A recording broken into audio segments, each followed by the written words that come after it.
continuación, damos inicio al panel Educación y Movilidad Social en las regiones. Aun cuando las teorías de capital humano muestran una correlación estrecha entre educación y movilidad social, esta fórmula se debe ver de manera multicausal, pues por sí sola resulta insuficiente para romper la estratificación social heredada.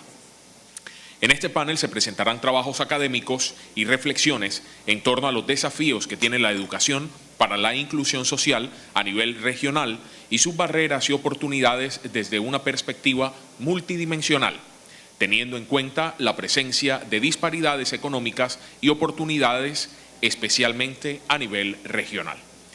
En este panel contaremos con la presencia de los siguientes expertos: doctora María Noemí González, de la Universidad Simón Bolívar; el doctor César Vallejo, investigador asociado de Cifras y Conceptos y ex codirector del Banco de la República.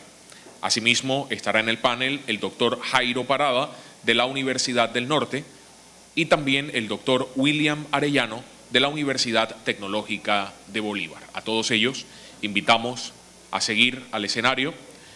Como moderador de este primer panel tendremos al doctor Remberto de la Hoz Reyes, vicerrector de Bienestar Universitario de la Universidad del Atlántico, investigador del Grupo Educación, Ciencias Sociales y Humanas, adscrito al Centro de Investigación e Innovación Social José Consuegra Higgins, de la Universidad Simón Bolívar. Bueno, muy buenos días a todo el público, a todos los asistentes, en especial a los compañeros de la mesa principal que hoy nos acompañan en este panel y en esta discusión tan importante con la que arrancamos nuestro Foro de Educación y Movilidad Social.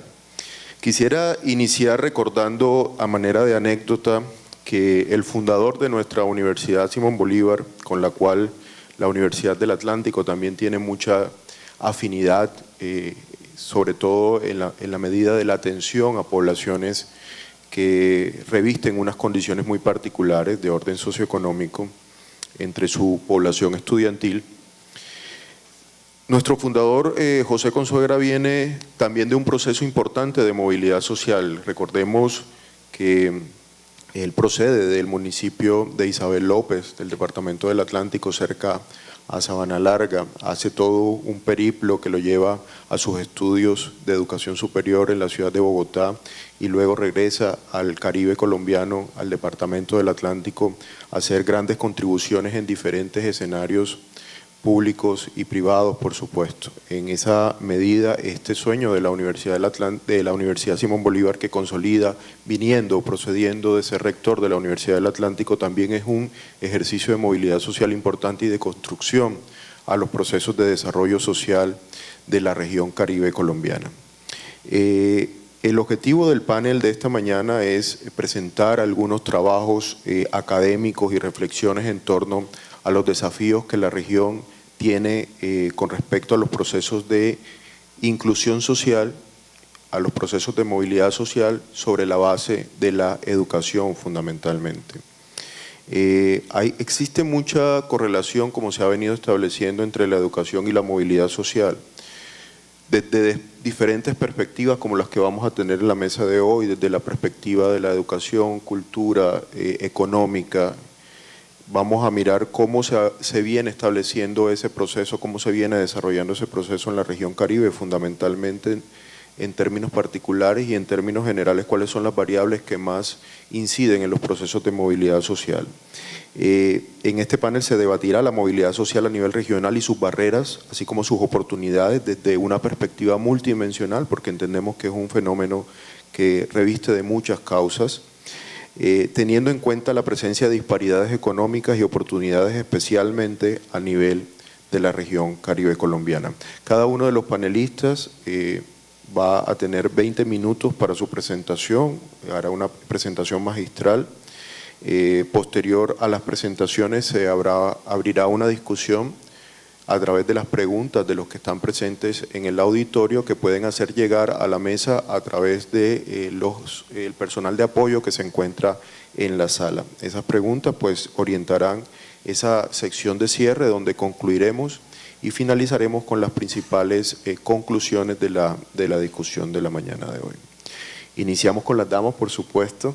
quiero que la doctora María Noemí González, que es la directora del Grupo de Género, Familia y Sociedad, líder de la red ILA, del Centro de Investigación e Innovación Social de José Consuegra Higgins, el CISO de la Universidad Simón Bolívar, es doctora por la Universidad de Cádiz en Filosofía Social, en el marco de los estudios de Género, Identidad y Ciudadanía en España, en el año 2011, magíster en Género, Identidad y Ciudadanía de la Universidad de Cádiz, también de España, especialista en Derechos Humanos de las Mujeres y bueno, una larga trayectoria a nivel investigativo, a nivel de la proyección social y a nivel de la docencia en estas materias. Quisiéramos invitar a la doctora María Noemí entonces a que nos presente sus disertaciones frente al tema de discusión.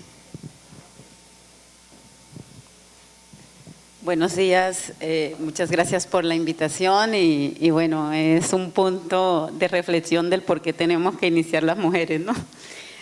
Uno de los temas a trabajar en la mañana de hoy, y va a plantearlo, lo decía la ministra de Educación, también lo trató el señor rector, tiene que ver con el enfoque de género. Uno de los temas que abordaré es cuál es la relación, cuáles son las barreras y oportunidades para la movilidad social desde el enfoque de género.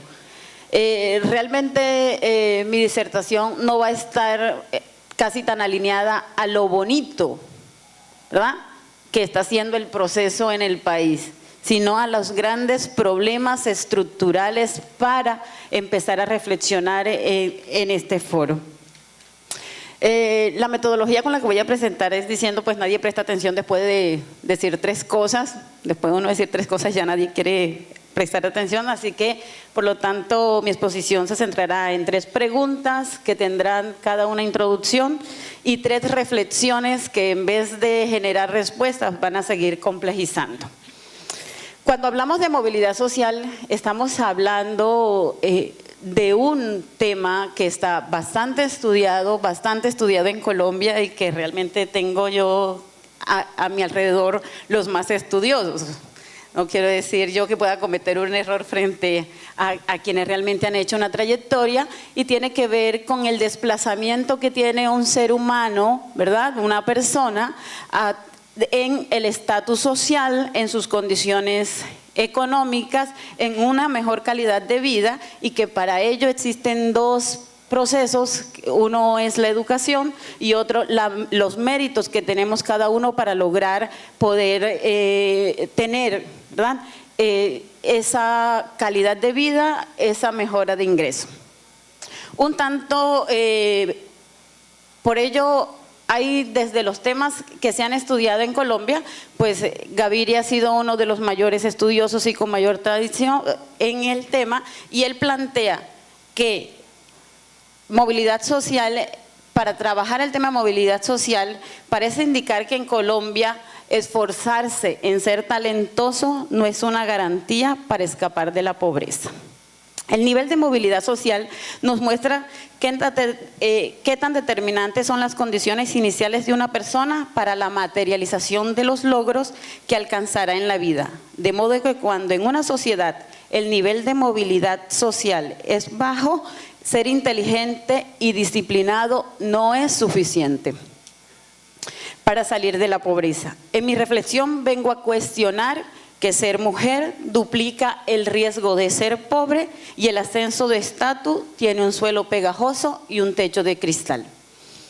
Los amplios estudios de movilidad social coinciden que los logros de los individuos son determinados por sus condiciones al nacer, su herencia social, su hábito, según Pierre Bourdieu, y Simone de Beauvoir añadió que su sexo.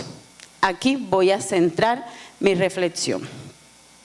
Para el análisis de la movilidad social en Colombia, la amplia tradición teórica analiza dos factores, la pobreza y la desigualdad.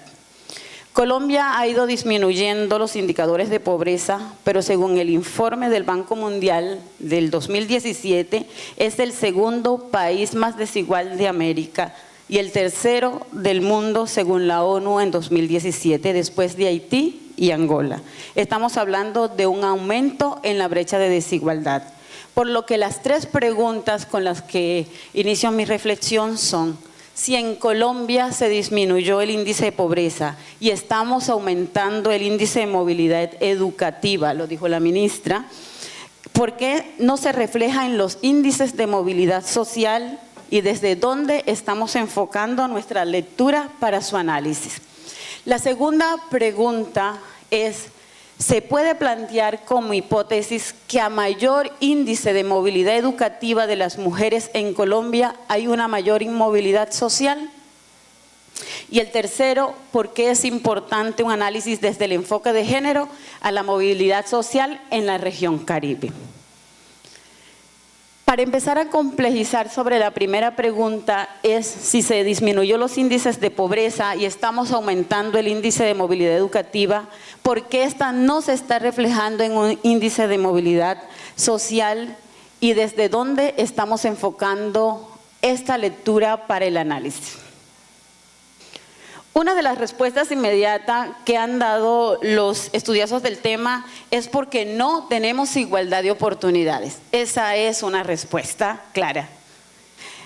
Pero si no hay unas nuevas oportunidades para el capital humano, lo que yo quiero cuestionar es que no siempre esas oportunidades están asociadas, ¿verdad?, a la igualdad de oportunidades y mucho menos están asociadas con la meritocracia. ¿Por qué? Quiero trabajar sobre por qué es necesario empezar a revisar las categorías con las que analizamos el concepto de movilidad social, y es el contexto de igualdad de oportunidades. Igualdad de oportunidades es un concepto que debe ser revisado en la categoría de análisis y como estrategia para las políticas educativas, porque no significa lo mismo igualdad de oportunidades que oportunidades iguales. Y realmente ahí se está revisando el concepto que viene desde los estudios de justicia de Rawls.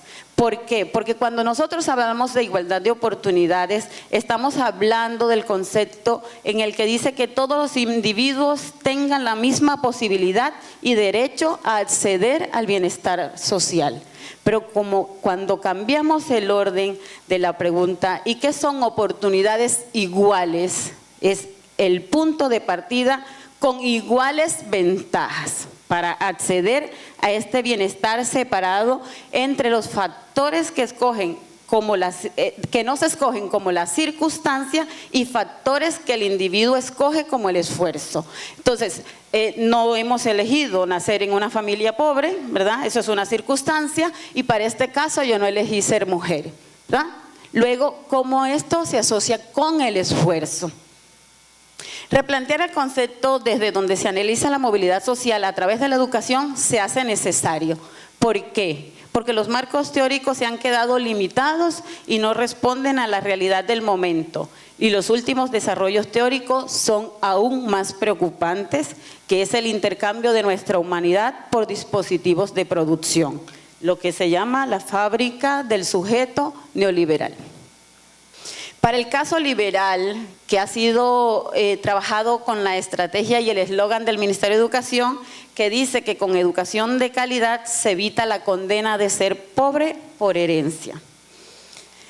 La movilidad social sustentada en la teoría de desarrollo humano establece una relación directa proporcional entre la acumulación del capital humano, que para el caso estaría representada en el nivel educativo, que se traduciría en un retorno de capital.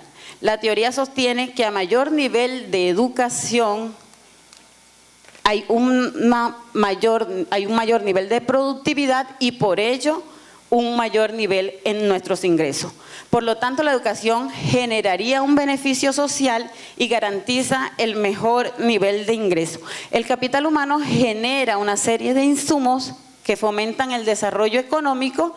A partir de esta teoría, la sociología clásica y la economía ha considerado que la educación es una variable fundamental de la movilidad social y se debe fundamentar en el principio de la meritocracia.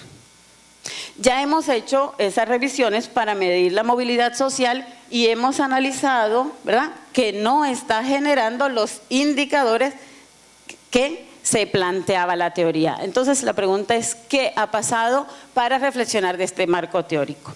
La segunda teoría que emerge mucho en los años 80 y 90, que se conoce como la teoría del credencialismo, planteó que si bien existe una relación entre educación e ingreso, no se daba por el nivel de productividad, sino que se daba por un efecto de la señalización y la diferenciación. Y ahí es donde aparecen los famosos títulos académicos. Para usted ingresar a un mercado laboral necesita todos los títulos que se pueda. Y entre más coleccione papelitos, mayor iba a ser su posibilidad de mejorar el estatus y el ingreso. Por lo tanto, la diferencia era que la inversión en educación me iba a generar beneficios privados, pero no beneficios sociales, ni iba a aumentar, ni iba a ser un aumento en la productividad. Es la misma, se asume que la obtención de credenciales académicas era determinante para el estatus social. Por lo tanto, si mejoro el estatus social, hay toda una posibilidad para también mejorar mi nivel de ingreso. Esta fue la segunda teoría con la que se empezó a revisar el tema de movilidad social. Y hoy los marcos teóricos es que desde el modelo neoliberal, con el cambio y el escenario cognitivo, que estamos en una sociedad del conocimiento, la teoría de la movilidad social se está enmarcando en lo que se conoce el sujeto empresarial. La mejor manera de promover el bienestar del ser humano y su movilidad social consiste en no restringir el libre desarrollo de sus capacidades y de las libertades empresariales del individuo. Por lo tanto, ¿cuál es el papel de la educación en este marco y en este escenario? La educación es un medio de articulación de múltiples competencias para que los sujetos se empoderen y lleven a cabo objetivos maximizados y que asuman el riesgo y la responsabilidad de sus posibles fracasos. En esta valoración ideológica del modelo de empresa dentro de nuestra subjetividad, el lugar y el espacio donde se alcanza la plenitud, la instancia en donde se conjuga la realización individual, el bienestar material, el éxito comercial y financiero de una comunidad y a la vez contribuye a la prosperidad general de la población. En fin, la tendencia es transformar el trabajador en una mercancía competitiva y con cero defectos. El constante trabajo de la superación indefinida de uno mismo. El riesgo para todos en este escenario para analizar movilidad social desde mi punto de vista es que la vida profesional se convierte en una suma de transacciones puntuales en lugar de relaciones sociales, la cual tiene efectos en la vida, sobre todo en los rasgos de humanidad y en las vinculaciones que tenemos los unos con los otros. La tendencia a considerar las competencias inmediatamente utilizables nos vuelven obsoletos rápidamente y nos expulsa de la vida profesional y de nuestro quehacer si no tenemos hoy, para el caso de las universidades, las grandes categorizaciones que nos tenemos que colgar. Una relación compleja con la representación de la vida con un capital humano conservable y una desvalorización del capital técnico. Por lo tanto, analizar la movilidad social con los marcos teóricos para mí sí requiere un ejercicio mucho más de profundidad en este contexto. Replantear el concepto desde donde se analiza la movilidad social a través de la educación se hace necesario en nuestra región porque, uno, no podemos esperar que los problemas sean resueltos solo por el mercado, porque la educación no es un bien de consumo que se pueda administrar como un mero negocio. Es una tarea regional que exige un rol fundamental del Estado para que en diálogo con la sociedad y con la colaboración de todos los actores se hagan los cambios que se requieran. Segundo, porque la educación superior es un agente de movilidad social e intergeneracional y es un camino al desarrollo social. Esto ya está completamente demostrado por todos los estudiosos en el tema, pero en la medida que tal educación está condicionada por la ausencia de políticas públicas, seguiría siendo un documento, está construida por actores externos Antes que los locales, las políticas públicas seguirán siendo un documento formal sin la participación de sectores como el universitario para la definición de las reglas de juego y para la construcción de proyectos de transformación. Y tercero, si dejamos que las políticas de libre mercado sean quien definan las condiciones que faciliten el acceso a la calidad de la misma como una política educativa, la educación perpetuará desigualdades. Este es el escenario general frente a movilidad pública.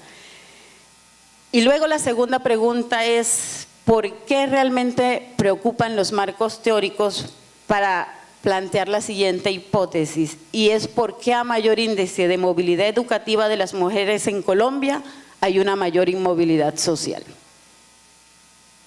Como contexto, la educación superior para las mujeres, que comenzó como un derecho por ley, se convirtió en un logro de la modernidad del país el 10 de diciembre de 1934. Se presentó ante el Congreso de la República un proyecto de ley para que las mujeres pudieran ingresar a la universidad en igualdad de condiciones que los hombres. Esto suscitó una gran controversia, como todo lo que tiene que ver con los derechos de las mujeres. Jorge Eliezer Gaitán lo defendió desde una perspectiva moderna y Germán Arciniega lo rebatió, pero en últimas fue aprobado y la Universidad Nacional de Colombia, en el ambiente de renovación del gobierno liberal de Alfonso López Pumarejo, abrió su puerta por primera vez en Colombia a las jóvenes que aspiraban a cursar una carrera diferente al proyecto matrimonial y familiar al cual habían estado adscritas de manera exclusiva. En 1935 en Colombia se empezó a despejar las dudas sobre la inferioridad intelectual de las mujeres. 81 años después, aún no terminan de despejar estas dudas. Se empezó a demostrar desde 1935 con la formación de las primeras universitarias que somos competentes en nuestro trabajo académico, que somos creativas, que somos disciplinadas y desde hace 81 años hasta el momento la matrícula universitaria femenina ha aumentado de manera gradual hasta presentarse hoy en día algo más de un 50%. La igualdad aspirada en la propuesta original de los 34 ha sido interferida por los prejuicios sexistas y por las resistencias culturales a los cambios. Si bien los avances son notorios, la matrícula femenina se concentra en las disciplinas y profesiones asociadas al cuidado, como la enfermería, como la educación, las terapias, trabajo social, psicología, que si bien se inspiran en una ética del compromiso social, son campos desvalorizados, de menor prestigio, menor remuneración y menores oportunidades de incidencia política que los campos disciplinares y profesionales en los que se concentran los hombres. En la Universidad Simón Bolívar, la matrícula femenina es de un 64%. Yo quisiera poner unos ejemplos para que pudiéramos complejizar más sobre la temática frente al tema de lo que se presenta en torno de la Universidad Simón Bolívar. ¿Qué hice?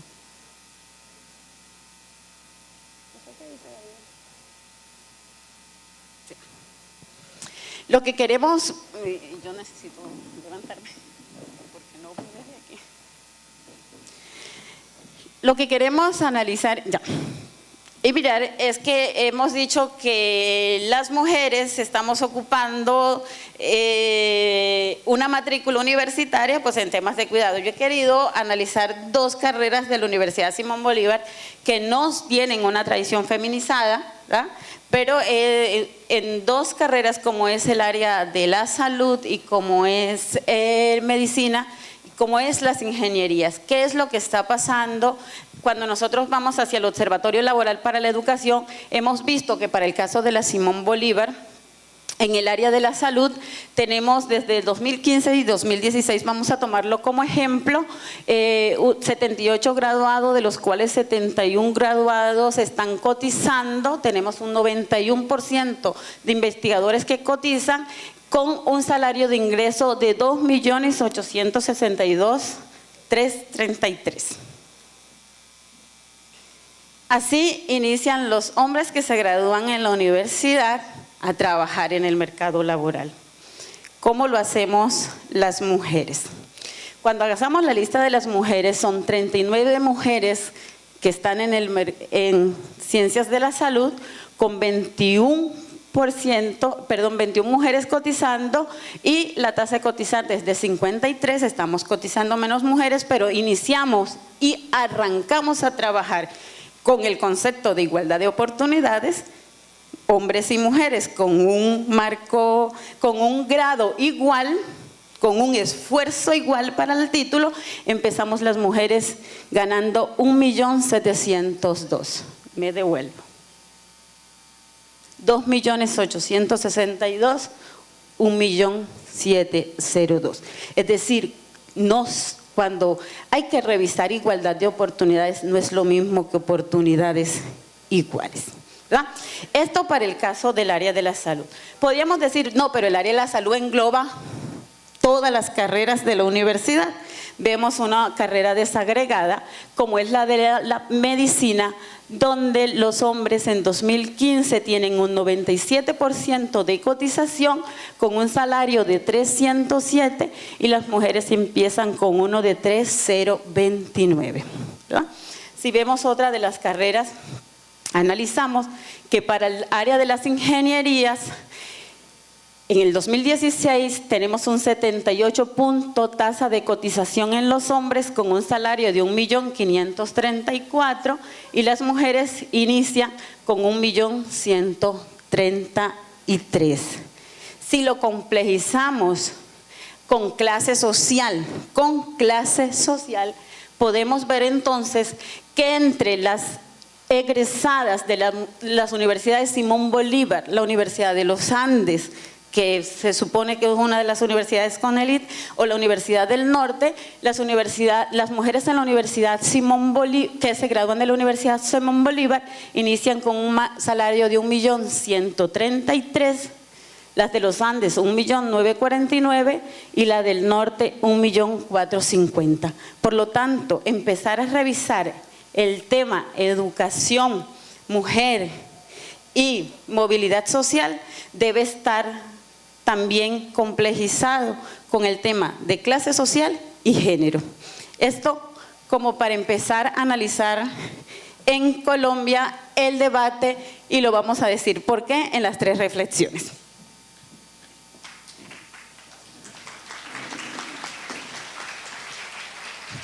Porque quisiera analizar cuáles son los 3 problemas relacionados con la movilidad social de las mujeres. Las investigaciones en el tema de género, educación y la teoría del capital humano reconocen que existen diferencias en la productividad de hombres y mujeres derivadas de prejuicios sexistas y la división del trabajo en el hogar. Esta división de trabajo en el hogar impacta en la medición de la movilidad educativa intrageneracional al interior del hogar. Las mujeres con carreras universitarias, después de adquirir su título profesional, pausan el nivel educativo, dando ventajas de formación de posgrado a los hombres.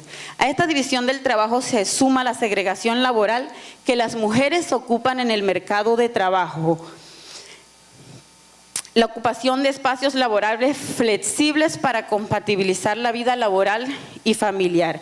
Estas diferencias en la productividad hacen de la vida laboral de las mujeres más corta y con menos remuneración. Es decir, las mujeres también estamos llamadas a ser más pobres. Y nos complejizamos en algo que se llama pobreza de tiempo. No tenemos tiempo ni dinero. Culturalmente existen penalidades asociadas al papel de la mujer en la sociedad.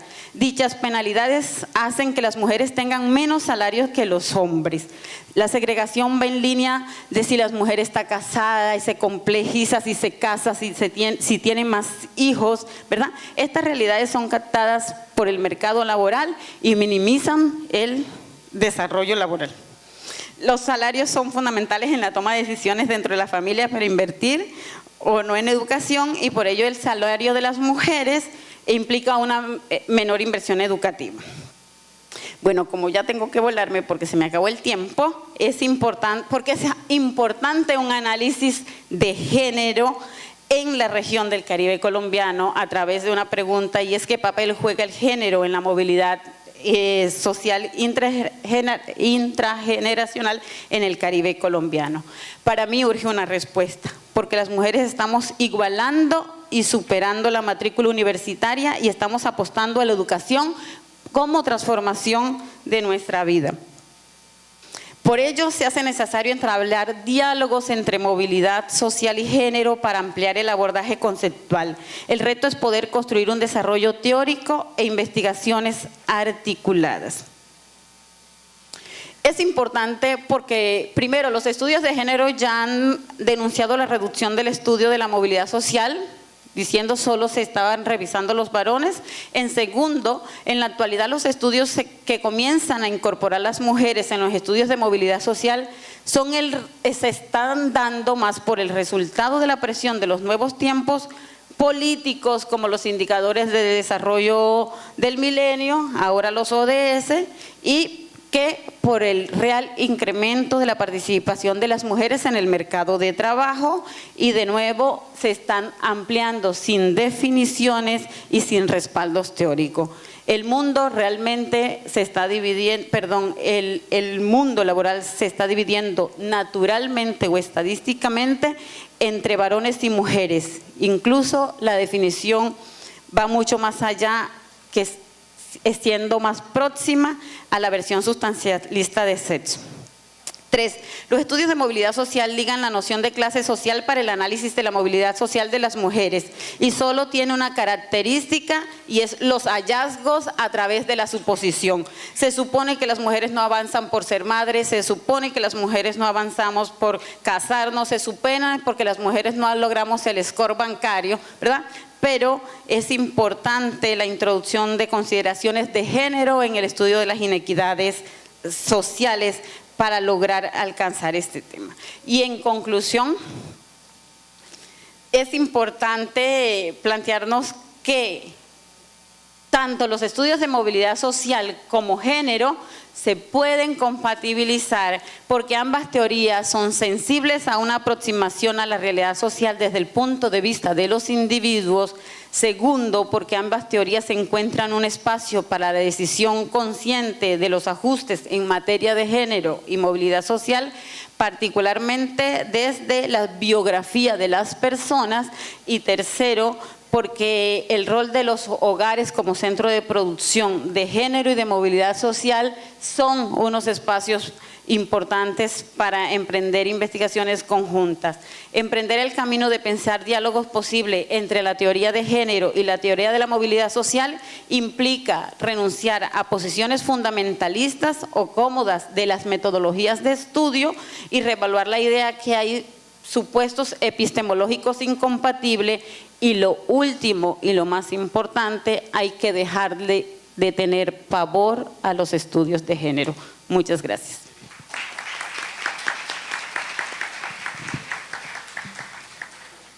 Muchísimas gracias a la doctora María Noemí. A continuación, al doctor William Arellano, decano de la Facultad de Educación de la Universidad Tecnológica de Bolívar, que es docente asociado e investigador, directivo académico con experiencia en la dirección y gestión académica a nivel universitario. Ha dirigido proyectos de investigación y extensión en el campo educativo a nivel local y regional. Ha participado en el diseño y ejecución de proyectos financiados por Colciencias, Ministerio de Educación Nacional, Secretarías de Educación y organismos no gubernamentales. Tiene el doctor William el reto, por un lado, de continuar el debate en términos de la perspectiva educativa en cuanto a la movilidad social, pero también de explicar un poco por qué esas diferencias en términos de los procesos, con una visión regional, pero también con un aporte al contexto del que estamos discutiendo. Entonces, invitaría al doctor William a que continúe desde allí. Claro que sí. Bueno, buenos días. Primero agradezco la invitación de la Universidad Simón Bolívar para participar en este foro. La verdad es que el tema es un tema que propicia un debate muy amplio, tratar de entender la relación educación-movilidad social, o más bien tratar de entender cómo se dan los procesos de movilidad social, nos enfrenta a un fenómeno donde intervienen muchas variables. La verdad es que, si bien podemos tomar bajo discusión la importancia de la educación como herramienta, como vehículo, como se quiera asociar su impacto en materia de movilidad social, no podemos desconocer que en esto intervienen otras dimensiones. Entonces voy a mencionar el resultado de un trabajo de investigación que hice para efecto de ver la relación entre educación y movilidad social en Cartagena, tomando un periodo en particular, y es el periodo 1950-1976. Y obviamente la primera consideración es por qué se tomó ese periodo bajo estudio y qué elementos realmente se encontraron en ese periodo en un territorio particular como es el distrito de Cartagena.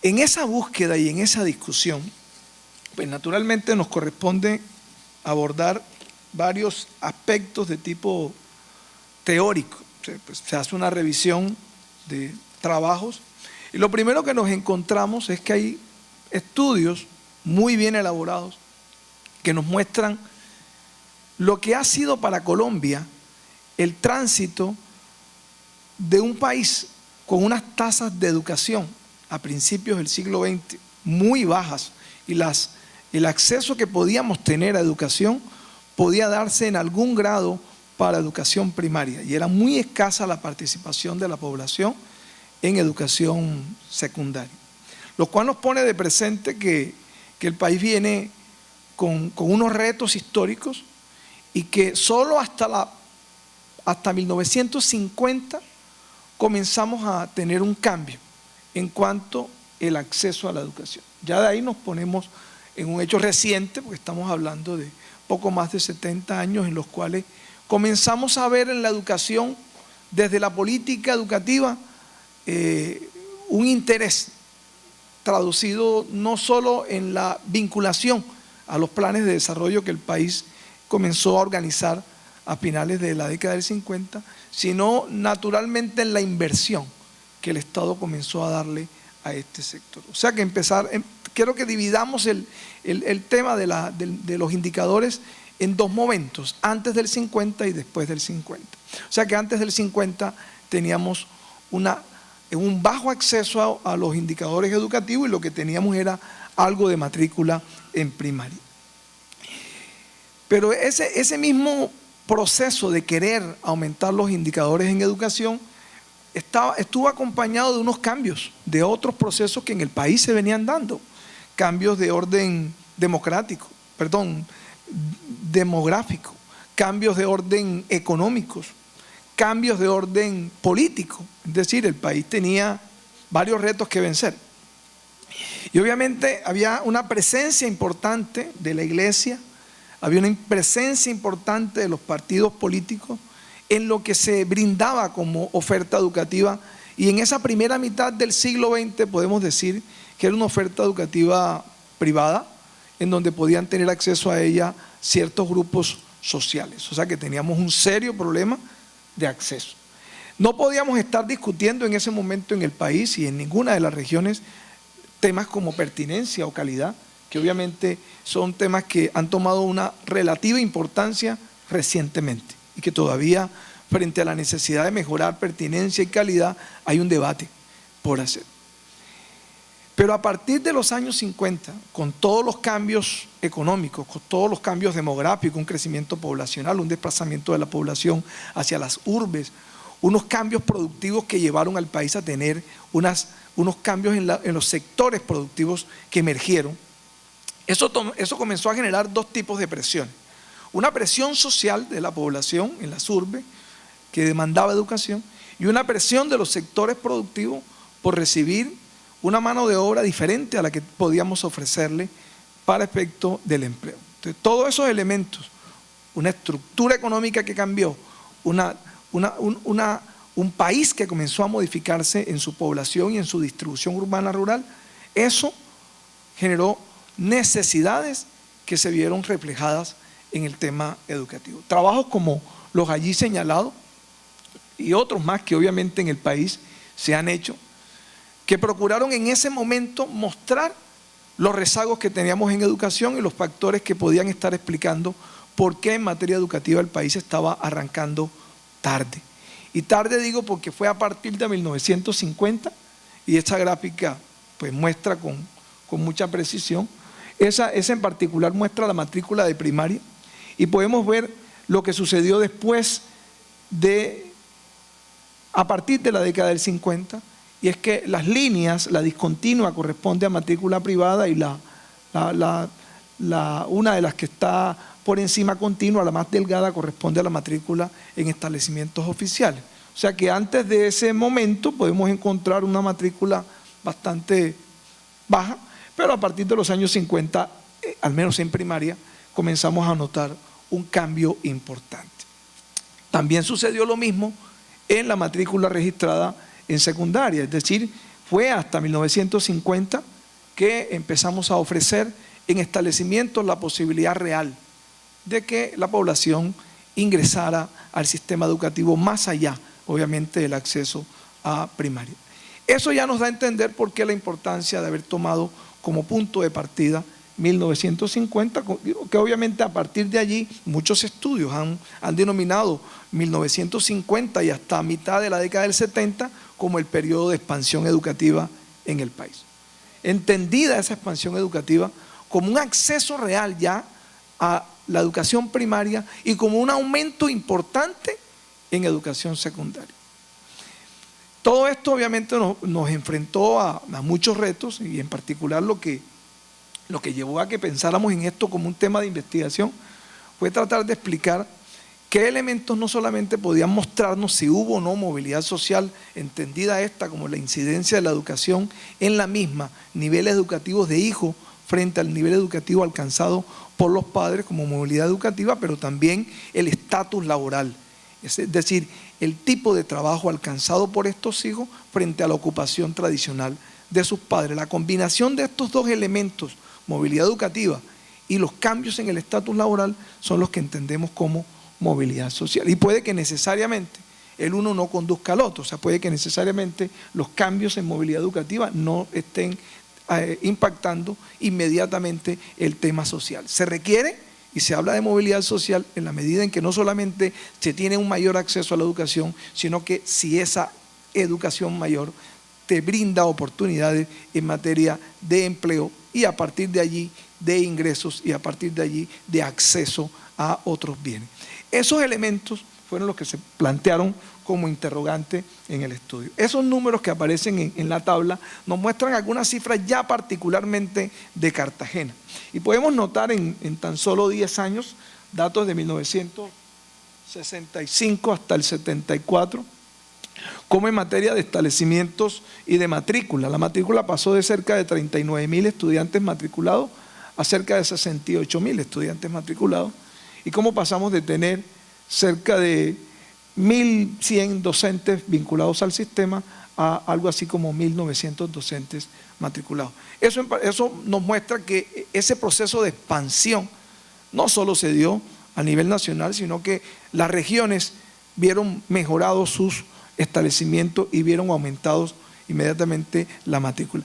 Ese es un punto de quiebre para este país, es decir, ese es un momento en el cual la educación comienza a ser un servicio al acceso de la población, digamos, común al pueblo, porque era antes un derecho o una posibilidad lejana de ejercer. Estos referentes mencionados hace unos minutos, algunos de estos por la persona que tomó la palabra inicialmente, nos muestran todo el marco de complejidad que tiene esta relación. Y es que la movilidad social no solamente la podemos explicar desde lo educativo, hay otros elementos. Podemos mencionar la educación y hay un trabajo que también fue citado del ministro que va a acompañarnos mañana, Alejandro Gaviria, y podría decir en ese sentido que en la década del 50, 60 y 70 se pudo dar ese impacto positivamente, porque los hijos pasaron a tener más años de escolaridad que sus padres. Muchos de estos padres no habían alcanzado iniciar sus estudios de primaria o llegaban a primaria incompleta, mientras que sus hijos al menos alcanzaban terminar la primaria. Y en otros casos, los padres terminaban la primaria y sus hijos habían logrado alcanzar secundaria completa. Escasos hay pocos casos, pero se dieron en el periodo, padres que tenían padres que tenían un nivel de primaria incompleta, pero sus hijos habían logrado un acceso a educación superior. Pero lo más frecuente en ese análisis del periodo 50-76 es poder ver que el acceso a educación secundaria, y recordemos que en esa época, los años 60 y 70, alcanzar a ser bachiller era un logro importante y una satisfacción para los padres. Y ya era esa condición de bachiller una condición casi que suficiente para ingresar al mercado laboral. Todos esos elementos sabemos que han cambiado y pues indudablemente las posibilidades de acceso hoy al mercado laboral exigen otras condiciones. Pero la movilidad social requiere también entender otros cambios, que si no se dan, no tendremos la posibilidad de ver ese beneficio de que o el hijo de una persona en condición de pobreza que acceda a la educación pueda tener movilidad social. Se requieren hacer unos cambios estructurales. ¿Qué significa? Que en las regiones, además de garantizar más cobertura educativa, necesitamos transformar los sectores productivos. Necesitamos desarrollar actividades económicas relacionadas indudablemente con esa oferta educativa que se haga bajo un concepto que ustedes conocen muy bien, que es pertinencia. Es decir, lo que se ofrece en educación, no solamente en educación superior, en educación media, secundaria y primaria, tiene que tener una relación directa con la vocación de los sectores productivos que se van instalando o que si ya existen son transformados en la región. Eso es lo que podríamos entender como un cambio estructural. Otro cambio estructural es la manera desordenada, pero que se ha dado, como la población ha migrado a las zonas urbanas. Sabemos en Colombia por muchos factores, no solamente de tipo económico, que han hecho que las ciudades se conviertan en unos cordones sociales inmensos con una presión educativa que se traduce en que es en ella que está la mayor oferta educativa y por lo tanto las zonas rurales han quedado bastante rezagadas en eso. Esos cambios demográficos son cambios estructurales también. Pero también deberíamos entender otro tipo de cambios estructurales, como la orientación que necesariamente debe tener la educación en materia de política económica. Y es que necesitamos romper, como se cambió en los años 50, y es que a partir de los 50, 60 y 70, no existía una política educativa en el país, no existía un ejercicio de planeación serio en Colombia, pero a partir de elaborar el plan decenal y a partir de crear un sistema de planeación a través del DNP, el sector educativo comienza a ser visible en la planeación del país y es de allí que se desprende la creación del Ministerio de Educación, las inversiones para los establecimientos educativos, que empieza a darle a la educación lo que los números nos mostraron en la gráfica. O sea que en educación, a partir del 50 comienza la matrícula a crecer en primaria y en secundaria debido a un cambio en la política educativa nacional. O sea, debido a la presencia real del sector educativo en la planeación, pero también en las inversiones que el país pensó hacer en este sentido. Y esto no fue un hecho simplemente de una voluntad política de Colombia. Sabemos que en los 50 y en los 60, sobre todo en los 60, se da un interés a nivel internacional porque los países de América Latina mejoraran sus indicadores sociales. O sea que estamos hablando de que esa necesidad de incluir la educación dentro del ejercicio de planeación viene también determinado por unas condiciones que a nivel internacional los gobiernos se vieron en la necesidad de incorporarlo. O sea que si lo vemos así, necesitamos cambios estructurales. Al hoy diríamos que necesitamos cambios estructurales si queremos que la educación de hoy, que tiene más cobertura, indudablemente que la de ese momento impacte la movilidad social, necesitamos generar desarrollos económicos alternativos a estos procesos productivos, oferta educativa articulada a eso, pero además que lo que se defina como política educativa a nivel de distrito, de departamento, considere prioritario el tema educativo. Y eso allí podemos ver que son muy pocas las capitales, son muy pocos los distritos, que a nivel de prioridad de política educativa está la educación. Eso obviamente nos ayuda a entender la poca importancia o el escaso valor que en alguna esfera de la política pública tiene. Y eso obviamente se traduce en el dinero que se invierte para el sector. Pero hay una variable importante en toda esta discusión que es el empleo. El empleo, indudablemente la educación y el empleo están fuertemente vinculados para el tema de movilidad social. Si la educación se traduce en mayores posibilidades de empleabilidad, hay mayor probabilidad de movilidad social. por lo tanto el empleo derivado de un cambio estructural, y es que el cambio estructural producto de la presencia de bases industriales de nuevas empresas dará unas modificaciones en las estructuras ocupacionales que están allí determinadas. Y hay una dimensión que no es menor, que es importante, que es la familia. El número de hijos determinaba quiénes podían tener acceso o no a la educación. Los hijos mayores normalmente tenían menos oportunidades educativas y estaban obligados a acceder más rápido al trabajo, y los hijos los menores podían tener mayor probabilidad de hacerlo, no tanto por la ayuda de los padres, sino por la presencia de los hermanos mayores en eso. El estudio que realicé permite mirar la familia desde esa dimensión.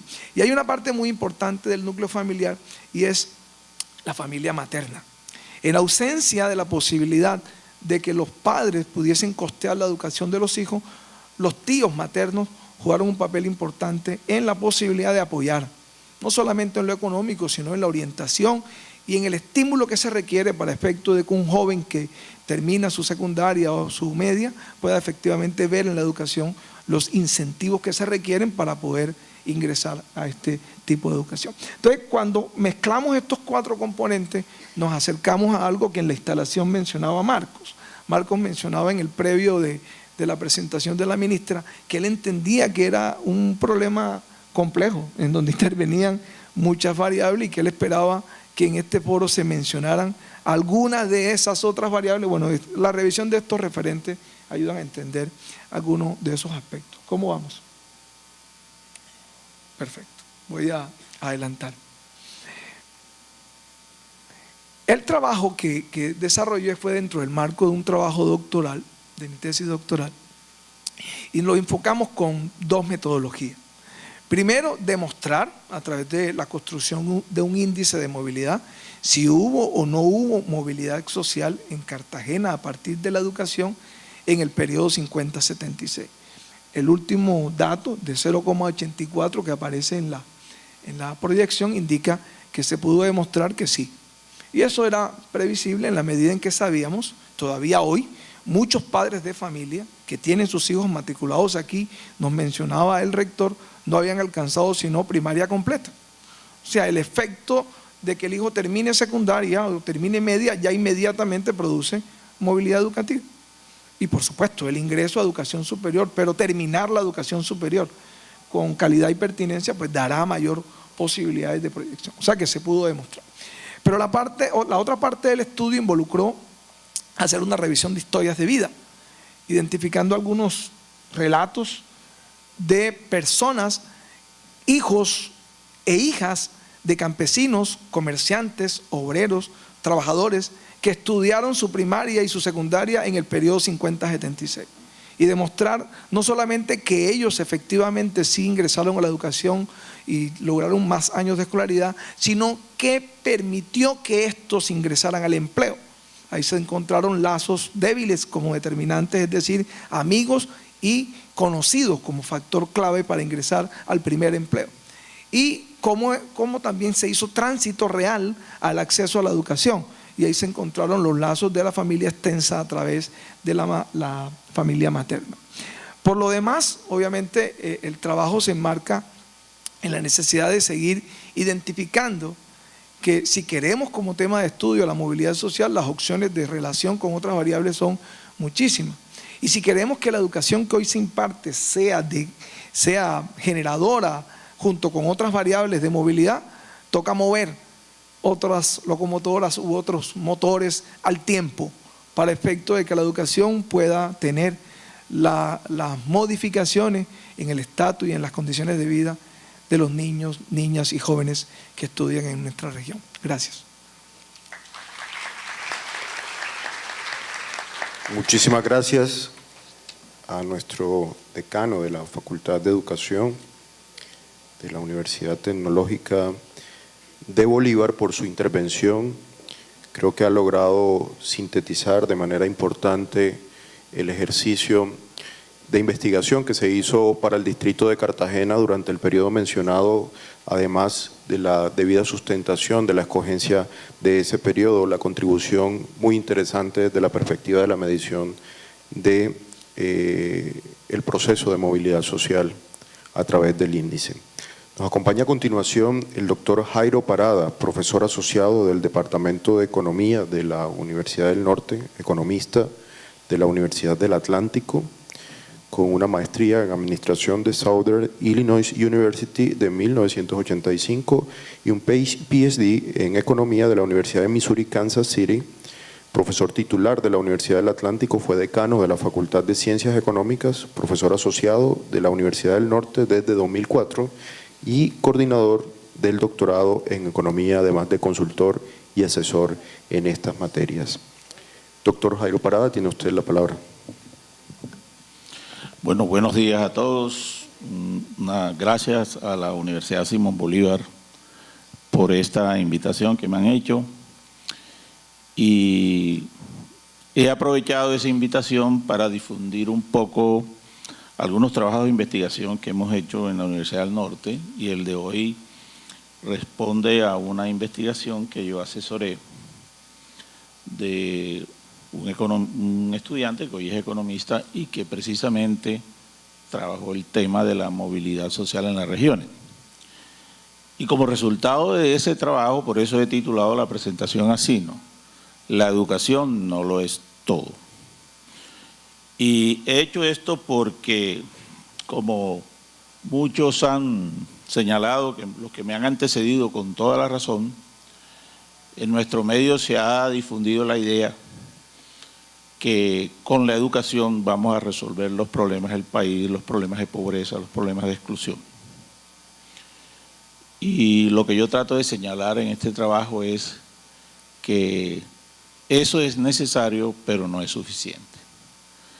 Todas las teorías del capital humano, en el caso de la economía, nos han mostrado esta correlación entre el nivel de educación y los ingresos. Entonces, si uno se va a los datos de una encuesta de hogares, por ejemplo, uno encuentra que a mayor educación, mayor ingreso. Los economistas, con sus famosas ecuaciones de crecimiento, como la que tenemos allí, nos dicen que el crecimiento de la producción depende del capital del trabajo y de ese H que es el capital humano. Y este H viene a ser como el nivel educativo o la inversión en educación, lo que llamamos hoy en día capital humano.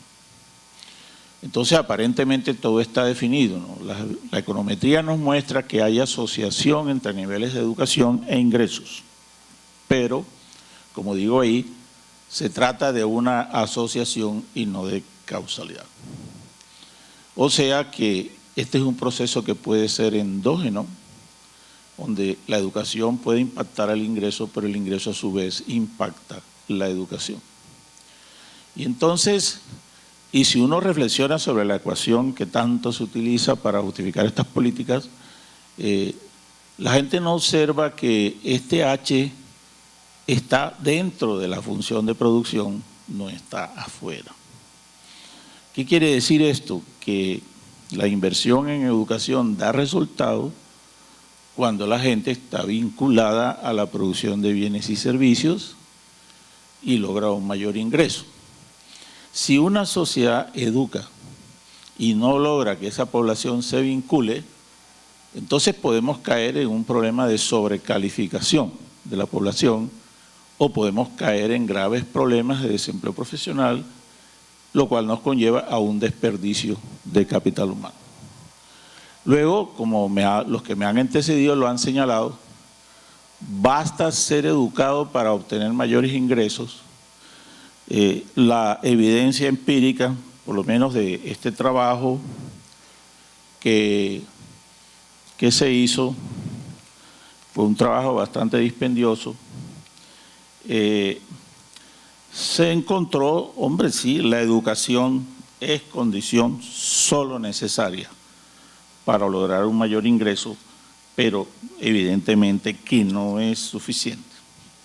En otras palabras, si nos olvidamos que nuestra sociedad es muy estratificada, con un desarrollo desigual, con esferas de poder y de clases, sucede, como lo dicen los autores franceses en la escuela esta de Duvet y Rosan-Bayon, no vivimos en una sociedad de iguales. Y esto es cierto no solo en Colombia, sino incluso en Europa o Estados Unidos.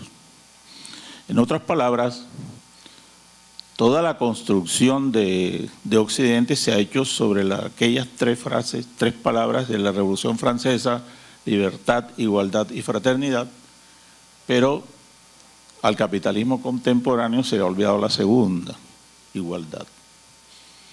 No se predica aquí que es que todos vamos a tener un salario igual, porque sabemos que eso es imposible, pero la idea de la equidad evidentemente es insuficiente, porque hoy en día lo que practicamos es las políticas de igualdad de oportunidades. Pero estas políticas no son suficientes, porque nosotros podemos coger al estudiante de estrato 1 o 2, darle una excelente educación primaria, secundaria, luego le damos una beca pilopaga para que se vaya a una universidad de calidad, pero cuando él egresa se encuentra que no tiene el networking, no tiene el capital relacional para conseguir un mejor trabajo. Entonces no basta el sello de calidad que le dé esa universidad de mejor calidad si él no tiene esa relación, ese capital relacional que se habla hoy en día, para poder lograr una correspondencia entre sus esfuerzos académicos y sus ingresos.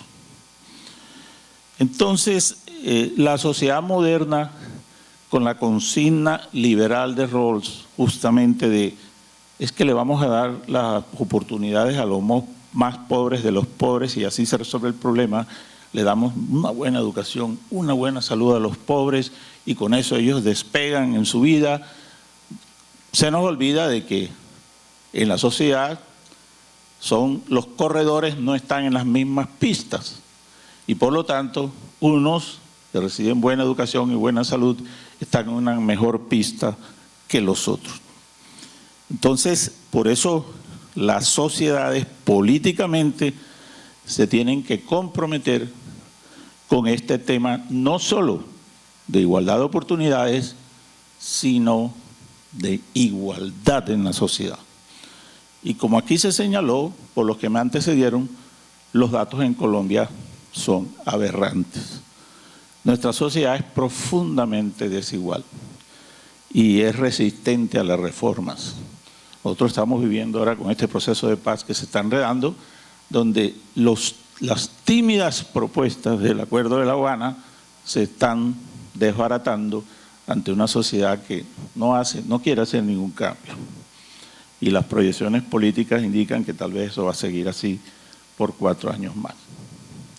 Entonces, con este trabajo del economista Giancarlos Vega, hicimos una investigación sobre la movilidad interregional en el sector Caribe. Hay que decir, no voy a dar los datos técnicos, pero aquí se trabajó con la gran encuesta integrada de hogares y la encuesta nacional de calidad de vida, que son encuestas grandes en su cobertura, 23 ciudades, 300.000 hogares. La de calidad de vida llegó a tener 24.000 observaciones y se trabajó esto con matrices de transición, matrices de Markov, probabilidades, etcétera. ¿Y qué encontramos? Que es lo que nos interesa aquí. Encontramos que evidentemente en Colombia ha habido movilidad social desde el punto de vista de la educación, es decir, los colombianos han aumentado la probabilidad de tener un mayor nivel educativo que sus padres. En otras palabras, las personas logran alcanzar un nivel de educación más alto que los padres, o sea, lógicamente, pero aquellos cuyos padres ya tenían un nivel alto llegan más lejos que aquellos cuyos padres tenían un nivel bajo. Y en la región Caribe también lo que encontramos fue que aunque hay movilidad social desde el punto de vista de la educación, la probabilidad de pasar a una clase social diferente a la de los padres es bastante baja. Es más, las tasas de descenso social que se han observado en la región Caribe incluso son más altas que las que se dan en el resto del país. Y las mejorías son menores de las que se dan en el resto del país. Entonces, con esos datos miramos el caso incluso de Bogotá. En Bogotá también se observan peores niveles de movilidad social en materia de ingreso, porque allá los ingresos altos todavía son más altos.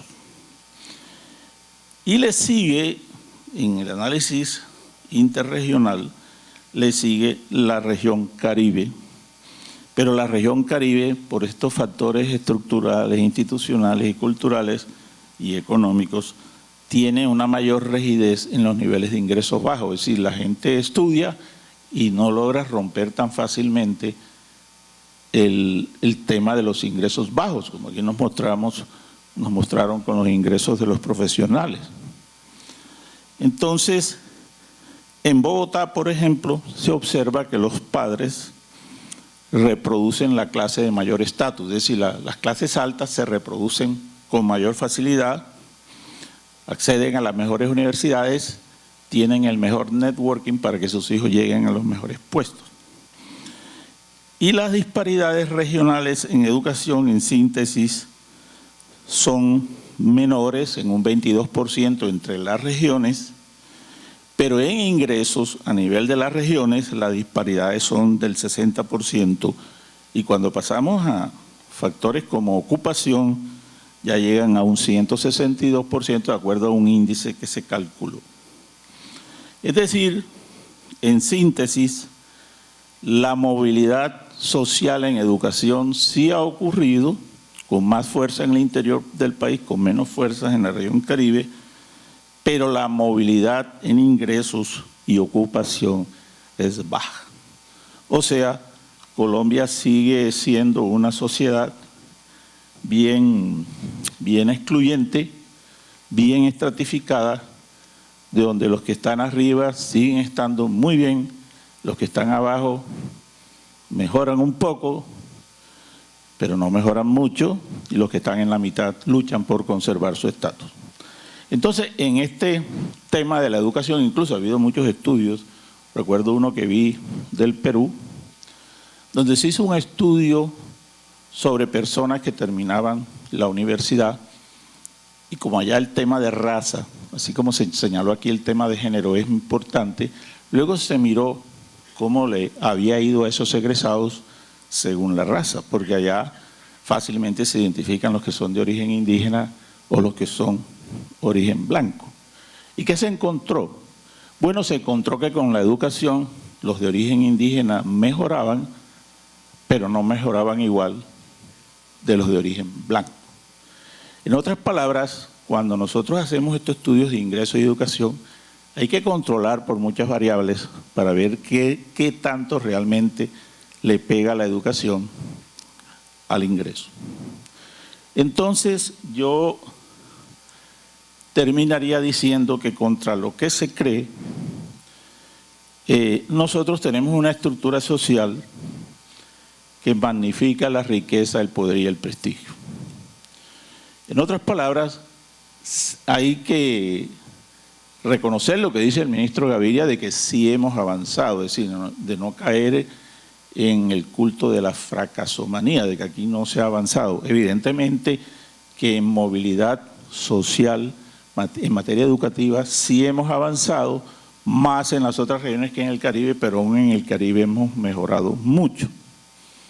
Sin embargo, hay que decir que la calidad de la educación, como lo verán en una conferencia del doctor Meisel mañana, creo que es sobre Santa Marta, indica unos deterioros preocupantes, y la calidad de la educación en Barranquilla, a pesar de los megacolegios, y a pesar del bilingüismo, y a pesar de todo lo que se dice, los indicadores de Barranquilla no están bien con respecto al nivel nacional cuando uno mira pruebas PISA y otro tipo de pruebas. Falta mucho por hacer. Pero lo más preocupante de esta estructura económica y social es que la educación no logra avances importantes en ingresos, como nos demuestran este estudio, o en la posición social en términos de movilidad vertical.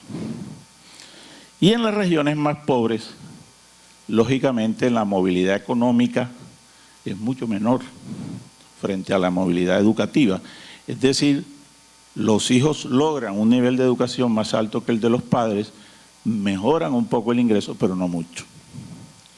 Entonces yo creo que algunas cosas que se han dicho aquí son válidas y recoge mi preocupación de muchas décadas aquí en el Caribe, de entender de que estrategias que enfatizan la educación, la cobertura y la calidad subrayan una condición necesaria, mas no suficiente. En otras palabras, en los territorios se tienen que definir estrategias de desarrollo productivo que le garanticen el empleo a todo ese capital humano que está saliendo de las universidades, los institutos técnicos y tecnológicos, los que hace el SENA, etc. Si no hay una dinámica de ese sector productivo en industria, comercio, servicios, entonces nosotros en pocos años nos va a pasar, por ejemplo, lo de Turquía, que la gente se sobrecalificó y después tuvo que emigrar a Alemania. O en el Caribe nos puede suceder donde nuestros profesionales terminan yéndose para Bogotá y otras ciudades del interior del país porque aquí no encuentran oportunidades. Y yo sí creo, algunos colegas dicen, no, la gente vota con los pies, si no encuentran aquí pues se van y eso está bien. No, yo creo que la región Caribe, se hace una gran inversión en capital humano, por lo menos debe lograr que ese capital humano rinda sus frutos en la región, que nuestros hijos no estén condenados a irse a otras partes, como pasó a toda la generación de jóvenes en el Caribe en los años 90, que hoy en día están en el exterior del país. Entonces yo pienso que las estrategias de capital humano tienen que ir articuladas a las estrategias productivas. No basta con más educación, más salud, más calidad en la educación, si no hay estrategias exitosas en los frentes productivos que generen mayor empleo y que no estemos ahogados en la informalidad como pasa hoy en Barranquilla, con el último dato que tenemos del 53% de informalidad. Muchas gracias.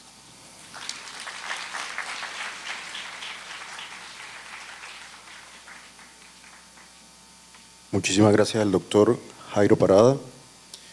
Invitamos al panel al doctor César Vallejo, investigador asociado en Cifras y Conceptos, es codirector del Banco de la República. ¿Desde allí? ¿Cómo que? Es filósofo y economista de la Universidad Javeriana, con estudios de maestría en Economía de la Universidad de los Andes, estudios de doctorado en Economía en Kiel, Alemania, y doctorado honoris causa en Ciencias Sociales del CINDE y la Universidad de Manizales.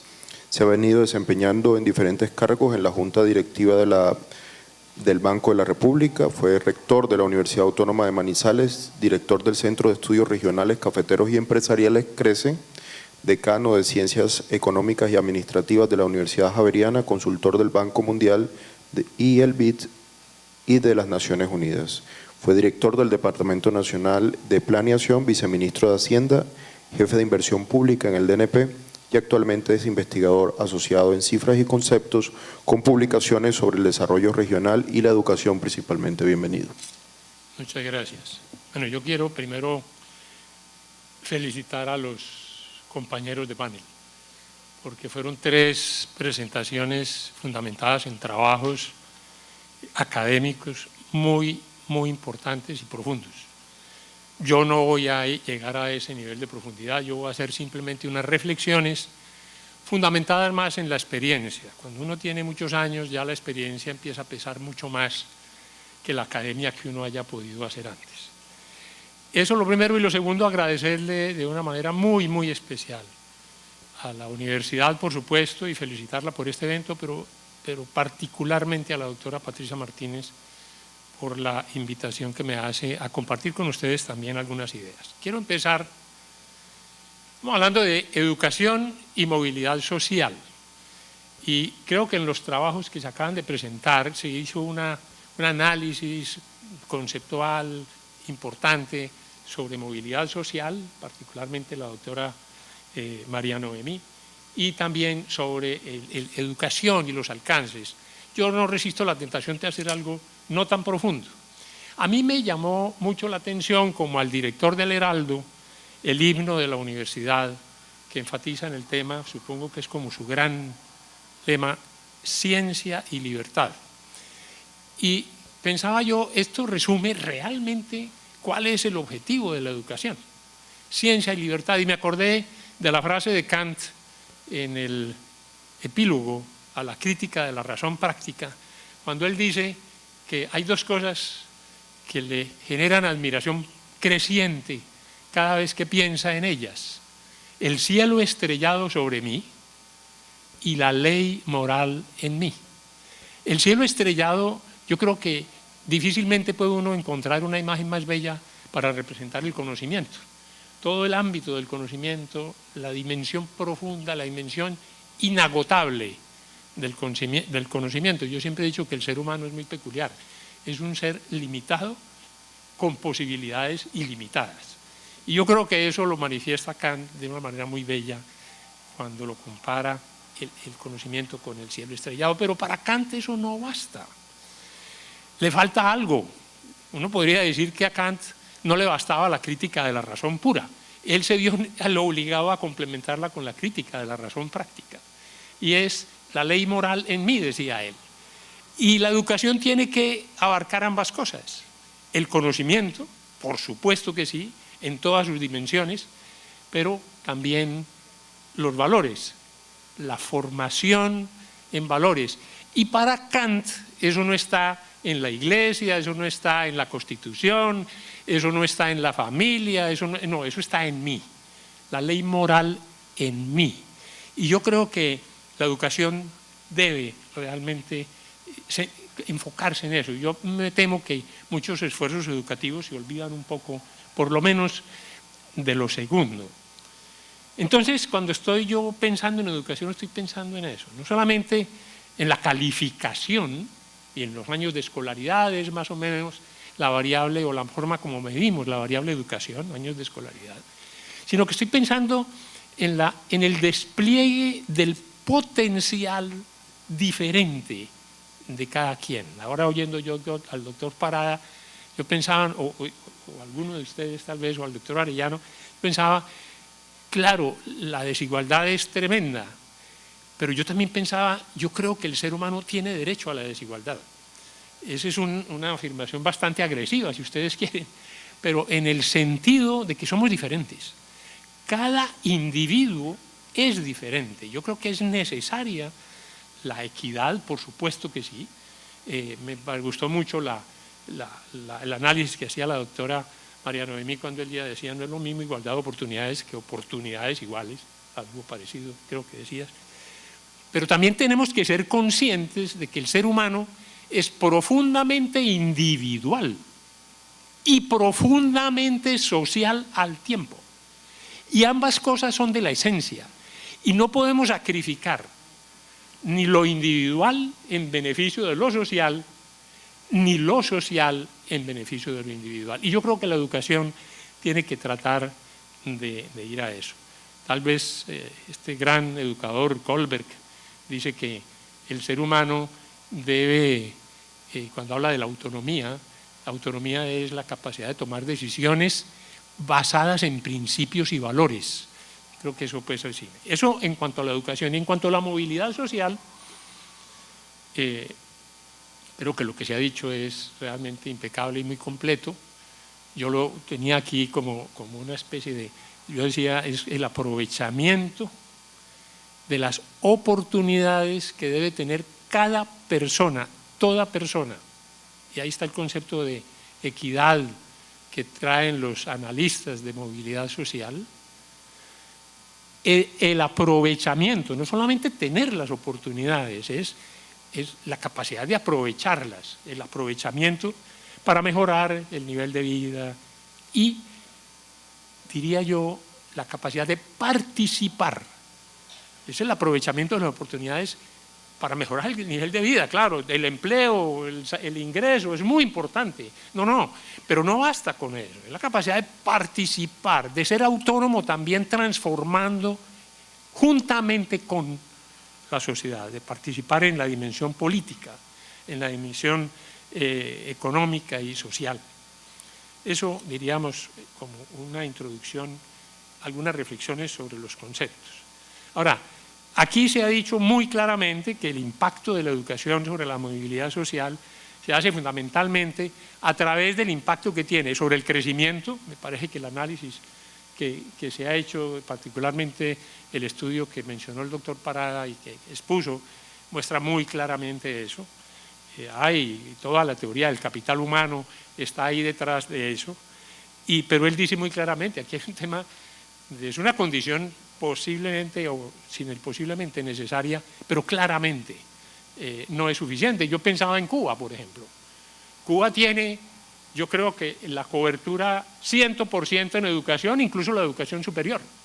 Y Cuba no tiene crecimiento, no tiene. Es decir, la correlación entre educación y movilidad o educación y crecimiento se da ceteris paribus, hay una correlación positiva, ceteris paribus. Pero cuando usted está hablando de que estamos en distintas pistas, de que estamos, el origen es distinto, las condiciones de origen son diferentes, ahí la cosa cambia. Tal vez el doctor Arellano insistía mucho en la necesidad de que hay muchas otras variables que inciden en el tema. Pero claramente la educación potencializa la capacidad productiva del individuo. Es decir, y yo sí creo que parte pues, de esa correlación positiva con el ingreso se debe a eso también. No basta, vuelvo y digo, y se ha hecho muchos estudios sobre cuál es la rentabilidad de que el Estado, por ejemplo, invierta en los distintos niveles de educación, en educación primaria o en educación media o en educación superior. Sobre eso hay muchos estudios.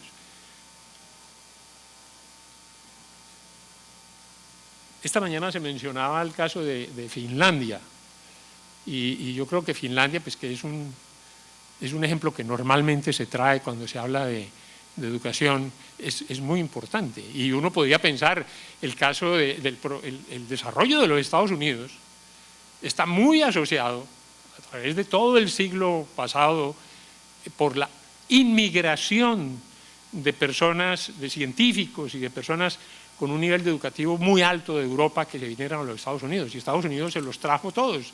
Las grandes universidades trajeron un capital humano impresionante y eso, sin duda alguna, contribuyó mucho en el crecimiento de la economía americana. Pero no basta con la asociación entre educación y crecimiento, hay que buscar la asociación entre la educación y desarrollo.